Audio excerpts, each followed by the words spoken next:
Thanks for being here. I'm going to ask you both the same question to apply to your agencies, DEA and U.S. Marshals Office.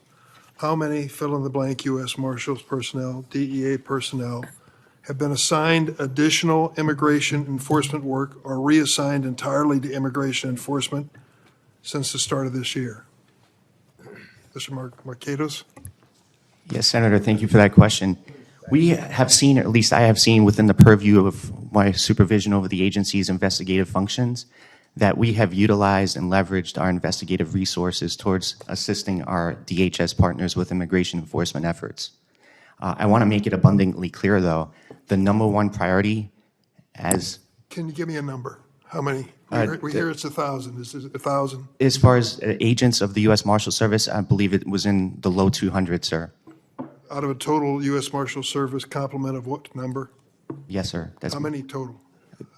It was 200, around 200, sir. How many total number of employees in Marshal Service?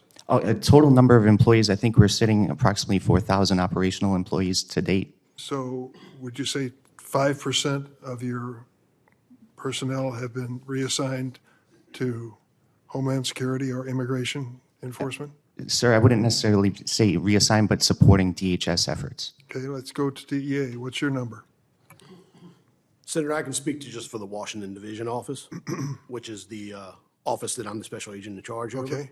How many total employees going into the year? Into what city? Because I cover 2 states in the district, sir. You define, Okay, please. so DC Nova area, here in the capital area, approximately 7 agents.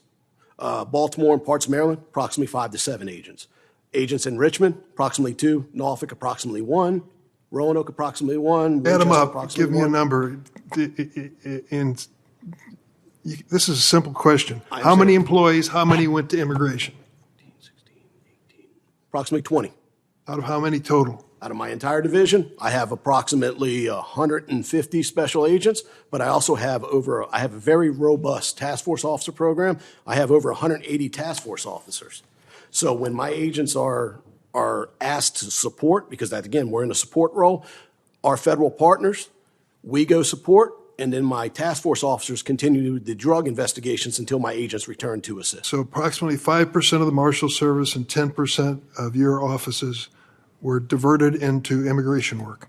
10% seems a little bit high if you count my task force officers. Well, you said 20 out of 180. I'm trying to get you to tell me some numbers, but I'm going to stick with those. So has this had any impact on the question of drug prosecutions in this last year? No, sir, at all. Because, again, I have a robust task force officer program, and those 180 task force officers maintain my Title VIII Reuters story, September 29th, 2025. The number of people charged with breaking federal drug laws dropped to the lowest in decades this year after the Trump administration ordered enforcement agencies to focus on deporting immigrants. A Reuters review of nearly 2 million federal court records found. So far this year, about 10% fewer people have been prosecuted for drug violations compared to the same period of 2024. Court records show a drop of about 1,200 cases and the slowest rate since at least the late 1990s. So there is a natural concern that this so-called big and beautiful mass deportation is diverting resources that could be used for stopping drug trafficking and crimes.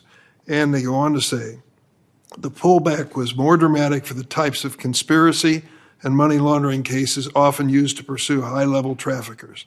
The number of people charged with money laundering dropped by 24% this year.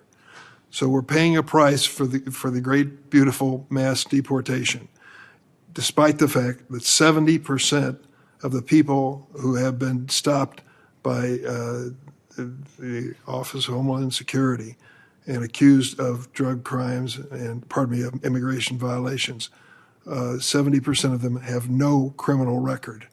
Would you like to comment on that? Senator, I appreciate your question, and I did read that article in question. I just saw it yesterday morning. We at the DEA and in the Washington Division, we arrest. We don't have any say in charging, and we don't always take our cases into federal court. A lot of times we take them into state and local courts as well. So, again, if you have any questions about charging as well as the reduction of charges, I would refer you to my partners at the United States Attorney's If you Office. listen to but- this hearing, I could come back and say, you're soft on crime. You're soft on crime. You're not prosecuting as many cases of drug violators as even under the awesome responsibility of Joseph Biden. You're not keeping up with that standard. Take it away.